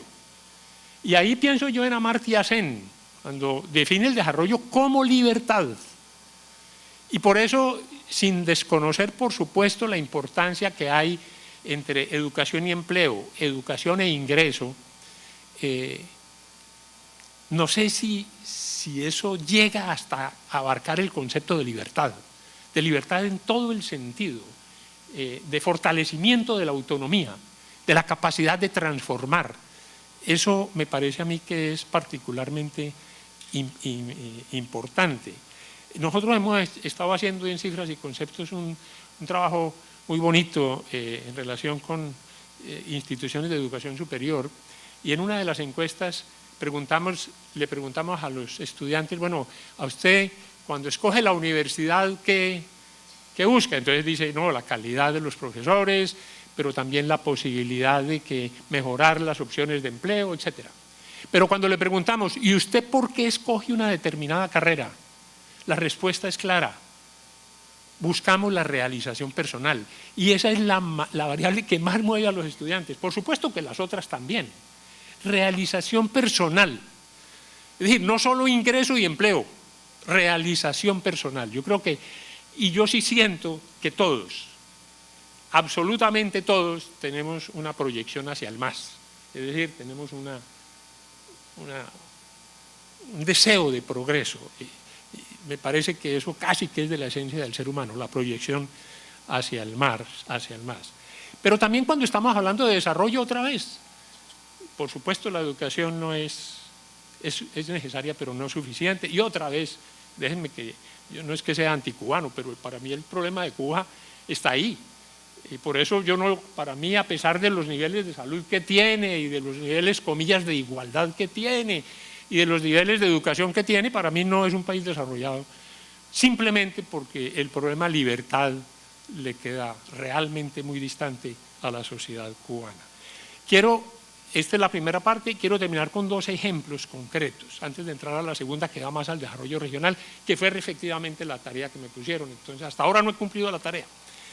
Pero sí quiero mencionar 2 ejemplos. Estaba yo en la rectoría de la Universidad Autónoma de Manizales y de repente llega una niña, tocó, entró a la oficina. ¿Qué quieres? No, pues que yo quiero estudiar en esta universidad. ¿Y qué quieres estudiar? Quiero estudiar ciencia política. Bueno, ¿y por qué esta universidad? No, pues me gusta porque el programa de ciencia política aquí en Manizales no hay muchos programas de ciencia política. Pero le quiero decir que yo no tengo con qué pagar. Yo le dije, eso no importa, eso no es condición para entrar a la universidad, la posibilidad de pagar. La universidad te ayuda, y cuando eso estaba el programa Access de ICETEX y no sé qué, total, la universidad la becó, les dio empleo, le ayudó. Esta chica, a los 10 días, perdió su casa. ¿Cómo? Un árbol se cayó en las tempestades de Manizales y le eliminó el cambuche. Ella y su familia vivían en un cambuche. La jefe del hogar era la abuelita, y la abuelita salía todos los días a pedir limosna para mantener una familia de 6 o 7 personas. Y esta chica era parte de esa familia. Y su hermana mayor, la que ella siempre había creído que era la hermana mayor, no era la hermana mayor, era realmente la mamá.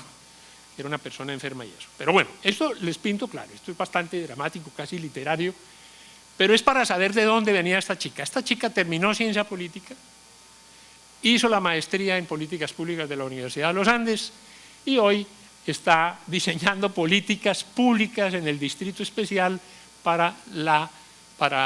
en beneficio de las mujeres que tienen que trabajar o trabajan a gusto, no sé, en prostitución. Pero ella está haciendo esa política.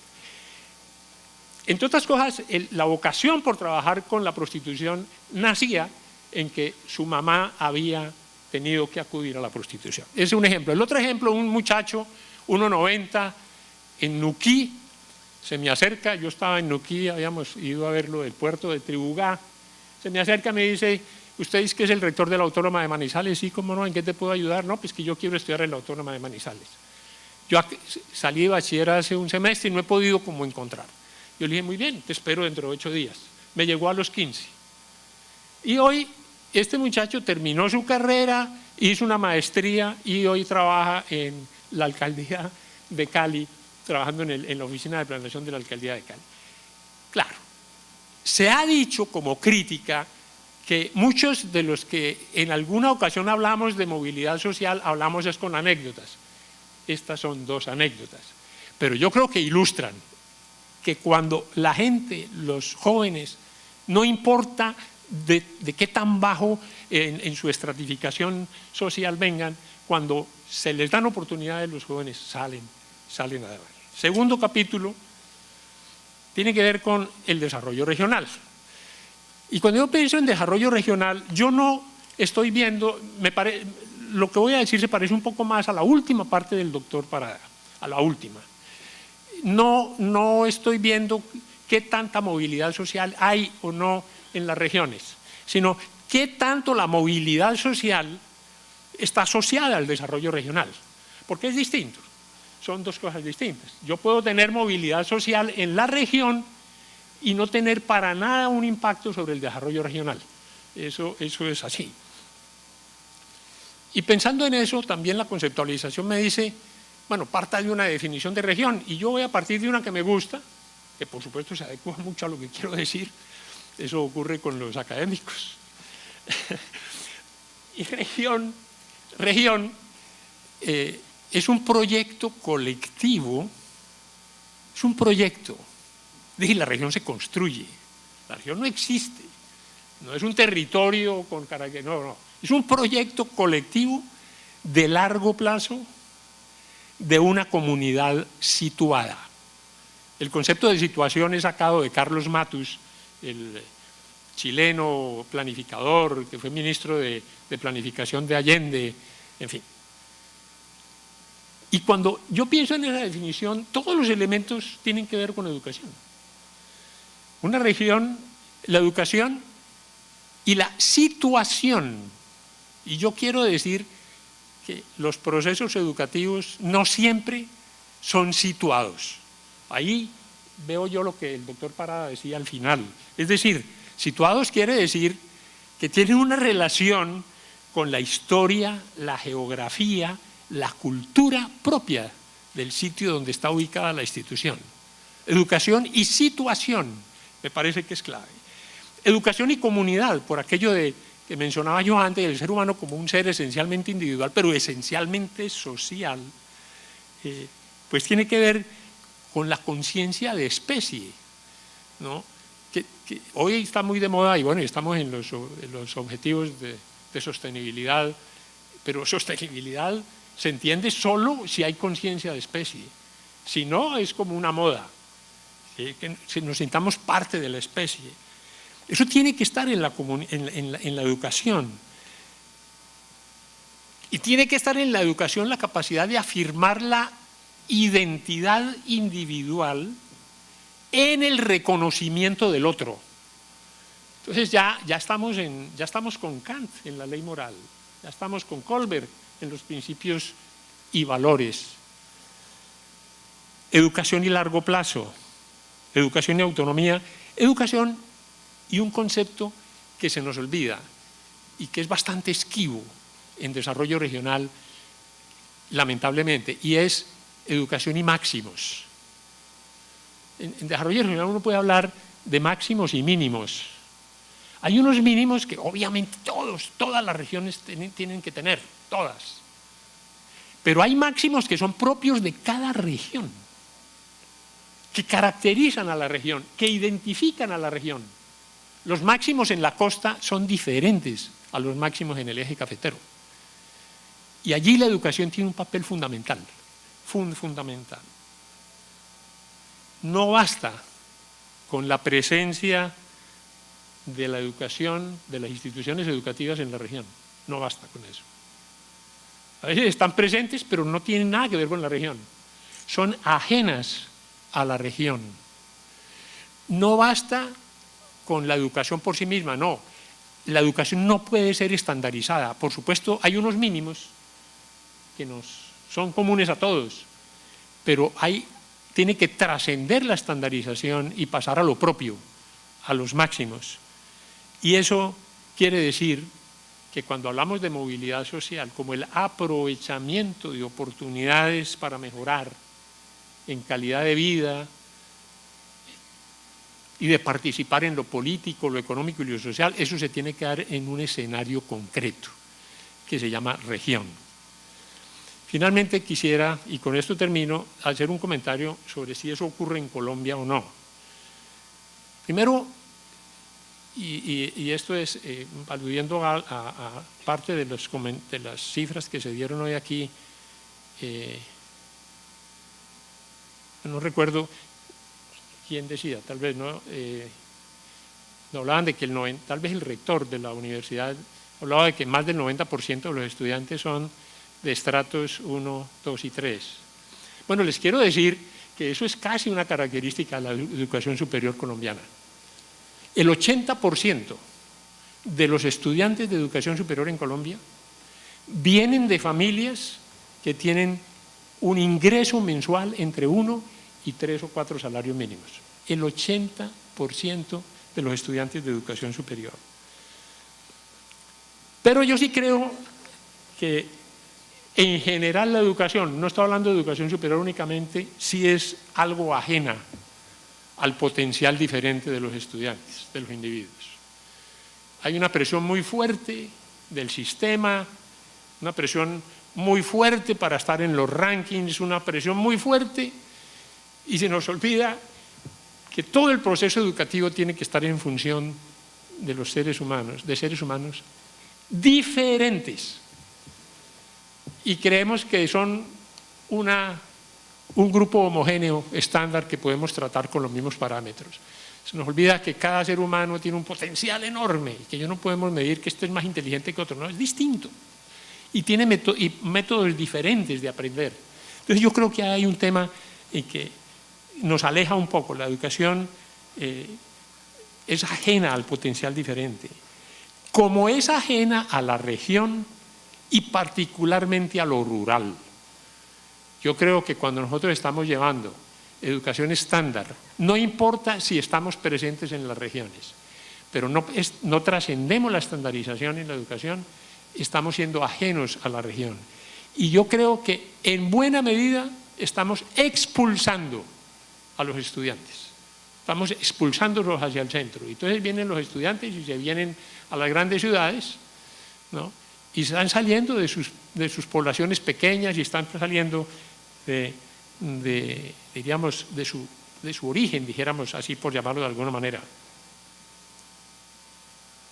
Y me parece lástima que la ministra no esté, porque claro, los ministros, los funcionarios públicos viven muy ocupados. Y yo sé por qué viven muy ocupados, porque a mí me tocó desempeñar algo de eso, no tan elevado, pero algo. Muy ocupados. Y tienen tiempo para hablar, pero no para escuchar. Entonces, eso es así, eso es una realidad. ¿Qué hacemos? Pero yo sí creo que el Ministerio de Educación, Patricia, tú que estuviste allá, yo creo que al país le falta una política para ordenar el sistema de educación superior. Uno podría decir para ordenar todo el sistema educativo. Aquí nacen instituciones educativas, nacen universidades por iniciativas privadas y públicas, y hay un parlamentario que se le ocurre hacer una universidad y la hace, y hay un concejal o un colegio, y van naciendo, y yo digo, eso está bien. Solo que no hay una política que regule y que haga que efectivamente las instituciones de educación se parezcan a las regiones. No hay. Y hay una proliferación enorme. En estos días, hablando con un viceministro, el viceministro de Hacienda, él me decía, mire, en Chapinero hay como 8 universidades, Chapinero, Bogotá. Hay 8 universidades. Debería haber una sola buena. Ahora yo pensaba, ¿eso es coartar la libertad? No, deje que nazcan las 8. Pero si hay una política que logre unirlas. La Universidad de Oxford son ¿cuántos colleges? Yo no sé, pero son muchos. Es una universidad, la Universidad de Oxford. Y son muchos colleges, cada uno con su identidad. El sistema universitario de California son 3, 4 o 5 universidades de primer nivel que trabajan juntas. Hay algunos esfuerzos en Colombia, algunos. En Manizales está el sistema universitario de Manizales, que une 4 o 5 universidades. Pero todavía no damos el paso en serio a tener realmente una fortaleza. Si esas 5 universidades en Manizales se unen a decir, vamos a tener el mejor proyecto de investigación en tal punto. ¿Por qué? Porque cada una de esas universidades tiene 1, 2 o 3 PhDs que trabajan ese tema, pero trabaja cada uno en su oficina, cada uno distante. Las alianzas nos cuestan mucho, Pero yo creo que eso, diríamos, es para confirmar un poco la idea que acabo de expresar de que el sistema educativo, y creo que con el sector medio de educación básica y media pasa lo mismo, es muy disperso y descoordinado, y yo sí creo que eso contribuye a que no haya, diríamos, una vinculación muy fuerte con las necesidades de las regiones. Y termino la segunda parte, como terminé la primera, con unos ejemplos, en este caso, ejemplos positivos. Yo creo que lo que oímos del SENA es una cosa importantísima. Lo que oímos acá del SENA es una cosa realmente importante. Y no es este gobierno, el SENA viene desde el año, qué sé yo, 59, ¿cuánto se creó el SENA? 52, 58, el año 58, haciendo maravillas. SENA viene haciendo maravillas que afortunadamente hemos entendido y se le han dedicado, diríamos, nuevos recursos y eso, y viene aumentando. SENA hace maravillas y hace cosas que sí se parecen a las regiones, eso hay que decirlo. Ya. Segundo, acción cultural popular. Yo no sé si ustedes son muy jóvenes, de pronto no se acuerdan de lo que fue acción cultural o no saben, no han oído.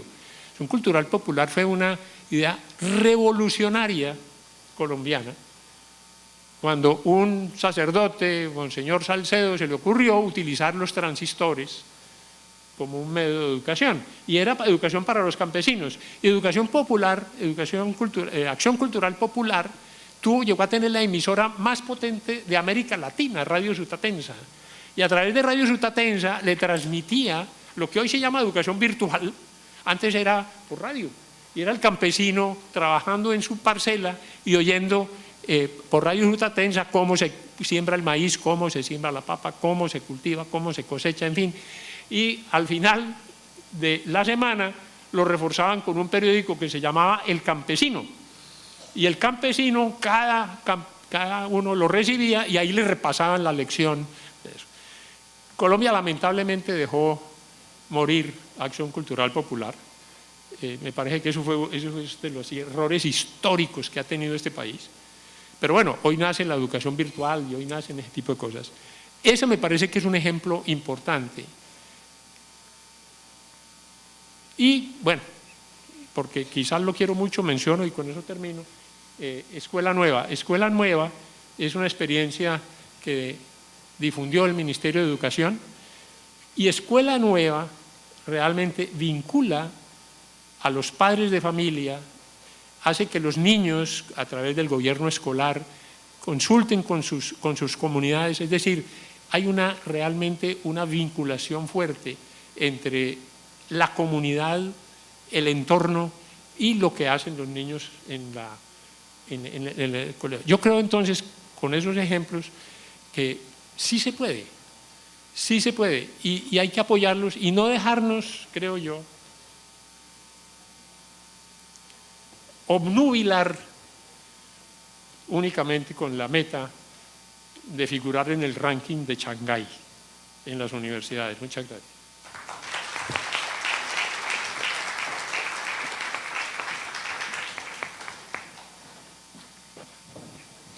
Muchas gracias a los miembros del panel, a la doctora María Noemí González y a los doctores César Vallejo, Jairo Parada y William Arellano por sus contribuciones. Creo que hemos tenido un panorama muy interesante desde la región, desde lo local, en un marco histórico además, y sobre todo con una visión de amplia proyección y con muchos retos. Concluimos, entre otros, que los marcos teóricos vigentes no son insuficientes para la comprensión de los fenómenos de movilidad social y en particular no abordan los asuntos de género, especialmente la integración del enfoque de derechos de las mujeres en condiciones de igualdad con equidad.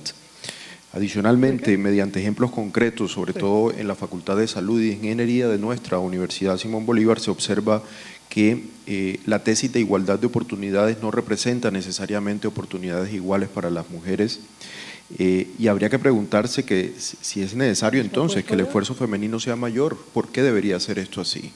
Realmente esto muestra que hay un desequilibrio, un desbalance y que se requieren acciones concretas para cerrar esta brecha. La división del trabajo de orden sexista y la segregación laboral pueden ser algunas de las razones que han conducido a estas diferencias. Se requieren entonces diálogos entre la equidad social, igualdad y el género que superen los estigmas y que permitan también superar estos supuestos que vienen condicionando estos procesos de acceso a las mujeres a condición de equidad en procesos de movilidad social. El país viene con unos rezagos en materia de indicadores desde finales de la década de los 50, es que empieza a atenderse este rezago en materia educativa, lo que muestra que la incorporación de ciertas características a los procesos educativos en las regiones son los que han permitido que se vaya cerrando la brecha, pero no necesariamente este cierre de brechas ha conducido a unas mejoras en cuanto a equidad social y a movilidad social. Aunque no es una relación certera, existe una asociación entre la movilidad social educativa y la movilidad social en general.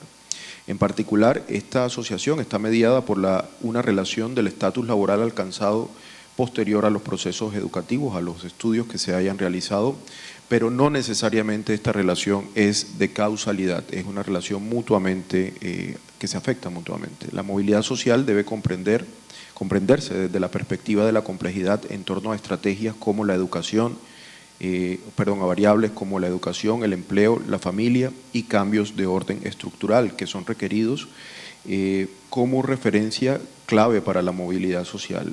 Pueden incluir estos la política educativa, la transformación de los sectores productivos y la infraestructura. Podríamos agregarle también la variable de género a esta comprensión compleja de los procesos de movilidad social.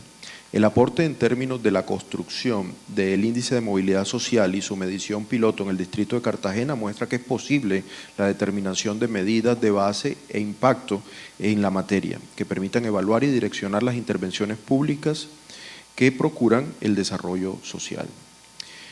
Surge una pregunta, ¿qué hacer sobre o frente al problema de sobrecalificación, en la medida en que la educación no es un condicionante de los ingresos y pues no necesariamente está asociada a la movilidad social? También en el caso del género, por ejemplo, se podría entender que la capacidad de negociación de las mujeres tiene mucho que ver con estas condiciones. De acuerdo a la evidencia empírica, en Colombia ha habido movilidad educativa, pero en general las condiciones sociales no han mostrado mejorías concurrentes. En consecuencia, debido a que nuestra estructura social magnifica la riqueza, el poder y el prestigio, se tienen rezagos en cuanto a la movilidad social. Las estrategias de fortalecimiento de los sectores productivos complementarias a la movilidad educativa podrían garantizar unas mejores condiciones de empleo y mayor movilidad social. La capacidad para el aprovechamiento de oportunidades de individuos desde su diversidad y de participar en la transformación de la sociedad podría ser otro condicionante. La educación potencializa la capacidad productiva del individuo desde su libertad y autonomía, por lo que los procesos educativos no pueden desligarse de las condiciones de la región y tampoco pueden ser estandarizados. ¿Qué tanto la movilidad social está asociada al desarrollo de las regiones? Sería una pregunta final que tendríamos que empezar a responder en este foro. Creo que los retos que tiene la Universidad Simón Bolívar y las universidades de la región Caribe colombiana son muy grandes, porque no solamente debemos promover unas condiciones de acceso, desarrollo académico y graduación en materia de educación superior, adicionalmente un proceso educativo de carácter integral, sino que además debemos contribuir, como en este escenario, a fomentar procesos de transformación social, apuntándole a los cambios estructurales que se requieren para garantizar mayores impactos en los procesos de movilidad social. Muchísimas gracias a todos por su atención al panel.